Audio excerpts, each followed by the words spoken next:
तुलसी विवाह 2025 की आपको हार्दिक शुभकामनाएं। आइए जानते हैं तुलसी विवाह के कुछ श्रेष्ठ नियम। जैसे कि उस दिन जब तुलसी विवाह है, क्या उस दिन हम तुलसी में जल दे सकते हैं? बाल कब धोएं? शालिग्राम जी नहीं है तो हम तुलसी जी का विवाह किससे करें? घर में 2 तुलसी है तो विवाह कौन सी तुलसी से करना ठीक रहेगा? क्या तुलसी दान देना जरूरी है?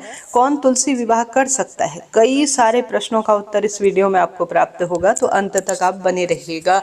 आप जानते होंगे इस बार 2025 में तुलसी विवाह 2 नवंबर 2025 को है और साथ ही कई प्रिय श्रोताजन 1 नवंबर को भी तुलसी विवाह करेंगे। बहुत ही शुभ है, दोनों दिन बढ़िया है। इन 2 तिथि में अगर किसी कारण से जैसे मासिक धर्म हो गया है, सूतक पातक की स्थिति है या कोई दिक्कत और है जिस कारण से इन 2 दिनों में न कर पाए, तो आप कार्तिक पूर्णिमा अर्थात 5 नवंबर तक कभी भी कर सकते हैं। कोई दिक्कत की बात नहीं है। फल वही आपको मिलेगा जो आप एकादशी और द्वादशी के दिन करेंगे। ठीक है जी, यह तो बात हो गई। इसके साथ साथ आप सभी सुंदर रूप में तुलसी विवाह जरूर करें। तुलसी विवाह करने से पुत्र प्राप्ति की राह खुलती है। शालिग्राम भगवान श्री नारायण के ही जो स्वरूप है, माता लक्ष्मी, उनकी कृपा मिलती है, हरी बीमारी दूर होती है और पूरे कार्तिक महीने का फल मिलता है। भले ही आप कार्तिक महीने के स्नान, ध्यान, दीपदान और कोई बड़ा नियम नहीं ले पाए हैं, आपके बस की नहीं रहती है, कोई बात नहीं जी। आप अपनी इच्छा शक्ति सामर्थ्य अनुसार तुलसी विवाह सरलतम तरीके से भी कर सकते हैं। बिना कलश की भी स्थापना के तुलसी विवाह किया जा सकता है। इसका वीडियो जल्द ही चैनल पर आएगा। तुलसी विवाह कलश स्थापना के साथ सरल विधि से कैसे करें, इसका वीडियो पहले ही प्रसारित हो चुका है, आप कमेंट्स बॉक्स में पिन किया हुआ है, जरूर देखिएगा। तुलसी विवाह करने से बहुत सुंदर परिणाम मिलते हैं। 4 महीने की चिर निद्रा के बाद, चातुर्मास समापन होने के बाद आप सब जानते होंगे श्री नारायण जगते हैं। शुभ मांगलिक कार्य इस दिन से सर्वश्रेष्ठ रूप में होना आरंभ हो जाते हैं और साथ के साथ श्री नारायण सबसे पहले तुलसी माता के साथ ही विवाह रचाते हैं और यह साल का सबसे अबूझ दिन भी माना जाता है, जो कि 1 नवंबर और 2 नवंबर है। इस दिन अगर किसी नए कार्य की शुरुआत, भूमि भवन, वाहन खरीदना आप सोच रहे हैं, तो जितने भी पंचांग में मैंने देखा है सभी में यही लिखा है कि यह सबसे श्रेष्ठ दिन है। तो इस दिन आप बेझिझक कोई नए कार्य की शुरुआत कर सकते हैं। तुलसी विवाह करने से अश्वमेध यज्ञ का फल मिलता है, हजारों कन्यादान का फल मिलता है, ऐसा शास्त्रों में वर्णित है। अब तुलसी विवाह कौन कर सकता है? तुलसी विवाह आवश्यक नहीं है कि सुहागिन महिलाएं करें। महिला, पुरुष, कुंवारी लड़की, कुंवारे लड़के जो अपने धर्म में आस्था रखते हैं सब कर सकते हैं तुलसी विवाह, कोई दिक्कत की बात नहीं। आप सुबह भी तुलसी विवाह कर सकते हैं, शाम को प्रदोष काल में भी तुलसी विवाह का बहुत अच्छा समय है। तो आपका जब भी मन है, सुबह या शाम, आप कभी भी तुलसी विवाह कर सकते हैं, कोई दिक्कत की बात नहीं है।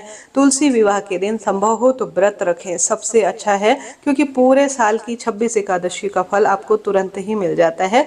ऐसी स्थिति में अगर आप व्रत रखते हैं तो 24 एकादशी का पूरा फल आप प्राप्त कर सकते हैं। ऐसे में आप सभी सुंदर भाव सच्चे मन से सुंदर रूप में ओम नमो भगवते वासुदेवाय महामंत्र का जाप करते हुए गंगा जल मिश्रित जल से स्नान करें।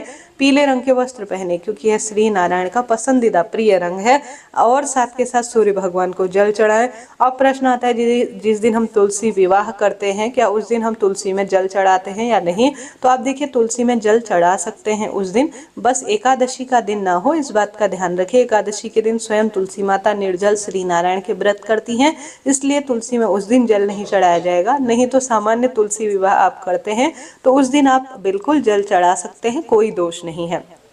तुलसी के पत्ते कभी बासी नहीं होते। जो भी आप तुलसी माता, शालिग्राम भगवान को अगर भोग लगाएंगे तो तुलसी पत्ता पहले ही तोड़कर आप रख लीजिएगा, इस बात का आप ध्यान रखें। अब आप सभी को विशेष तौर पर जैसा मैंने बताया तुलसी विवाह करना है, परंतु सबके पास शालिग्राम भगवान विराजमान नहीं होते। ऐसी स्थिति में चिंता, टेंशन बिल्कुल ना करें। आपके पास भगवान श्री कृष्ण की मूर्ति है तो उनसे आप तुलसी विवाह कर सकते हैं। अगर आपके पास लड्डू गोपाल हैं तो उनसे विवाह कर सकते हैं। श्री कृष्ण भगवान के कोई भी स्वरूप, श्री नारायण से संबंधित कोई भी उनका स्वरूप हो, उसी से आप तुलसी का विवाह कर सकते हैं।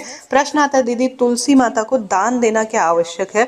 देखिए, तुलसी माता को दान देना आवश्यक नहीं है। कई लोग दान देते हैं, जैसे कन्यादान का सामान आप दान कर सकते हैं।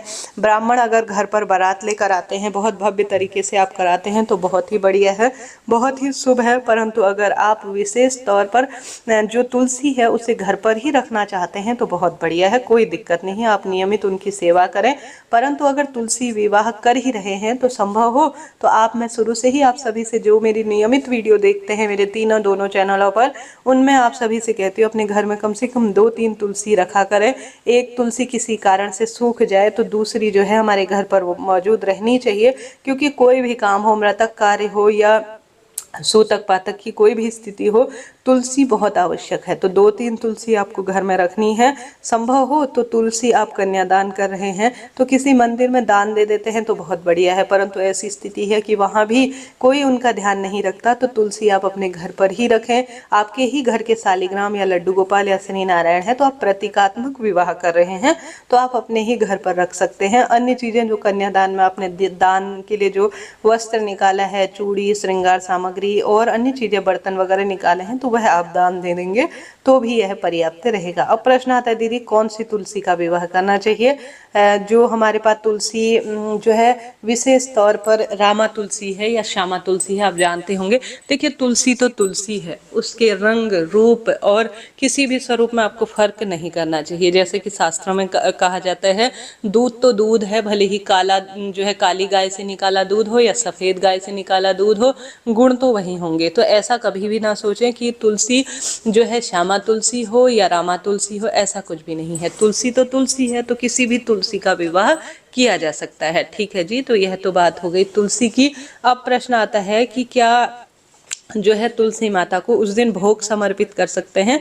बिल्कुल, जब आपके घर पर विवाह होता है, जब भी कोई आता है तो हम सभी जो है उन्हें भोग प्रसाद समर्पित करते हैं, जल पिलाते हैं, तभी हम दान करते हैं। तो बिल्कुल आप दान कर सकते हैं। सुहाग की सामग्री का क्या करना है? देखिए सुहाग की सामग्री आप कन्याओं को दान दे सकते हैं, पंडिताइन को दे सकते हैं, किसी मंदिर में दान करा सकते हैं, थोड़ा प्रसाद स्वरूप स्वयं रखकर किसी को भी दान कर सकते हैं जो पाने योग्य हो, धर्म कर्म में लगा हुआ हो। ठीक है, शालिग्राम जी ना हो तो किसी से भी विवाह कर सकते हैं। तो इस तरह से आपको इस चीज़ का ध्यान रखना है।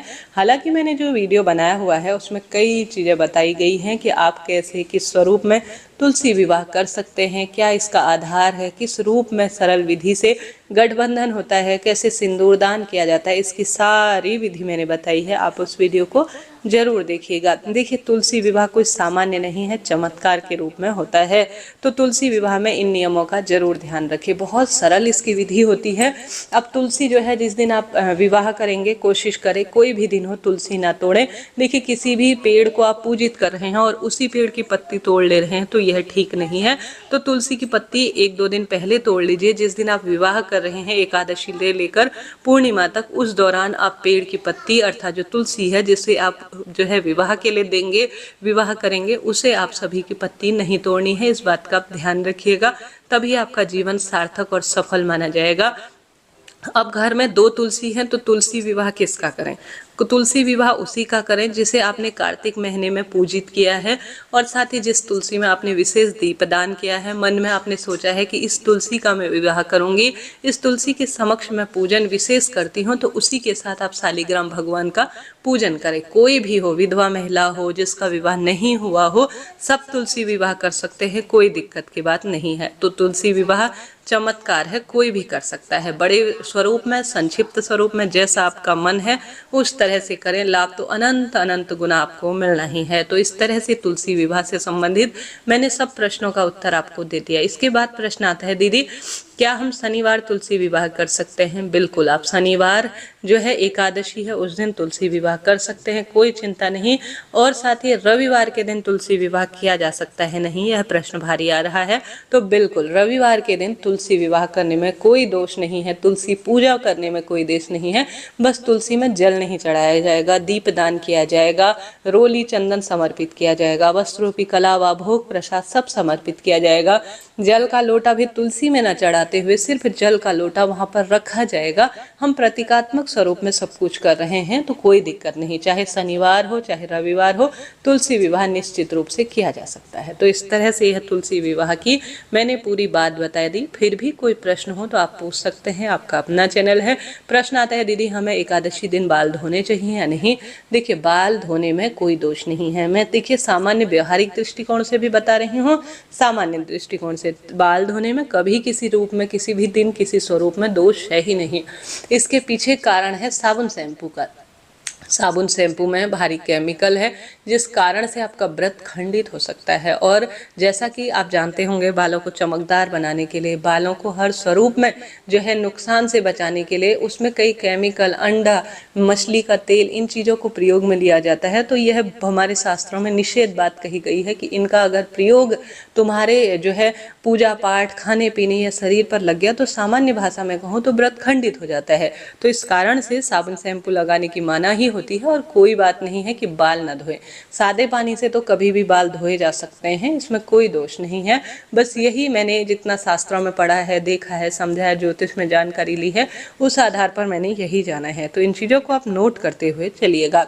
देखिए, बाल भले ही आप सोमवार हो, एकादशी हो, कोई दोष नहीं है, शुद्धता जरूरी है। देखिए, आप पति संग समागम की होंगी, आप कहीं ना कहीं किसी को स्पर्श कही होंगी, किसी जो है आप महिला को जिसको मासिक धर्म आया हो, या आप स्वयं लैडवाद गई होंगी, तो किसी पूजा पाठ में शुद्धता अति आवश्यक है। ऐसी स्थिति में आप सभी अपनी शुद्धता को जरूर देखें, बस थोड़ा सावधानी रखें, निश्चित रूप से आप बाल धो सकती हैं। तो इस तरह से यह जानकारी थी। वीडियो ज्ञानवर्धक, उचित, उपयोगी रहते हैं तो कृपया मुझे सपोर्ट करें। मैं बहुत मेहनत करती हूँ जी। अभी के लिए इतना ही। राधे राधे।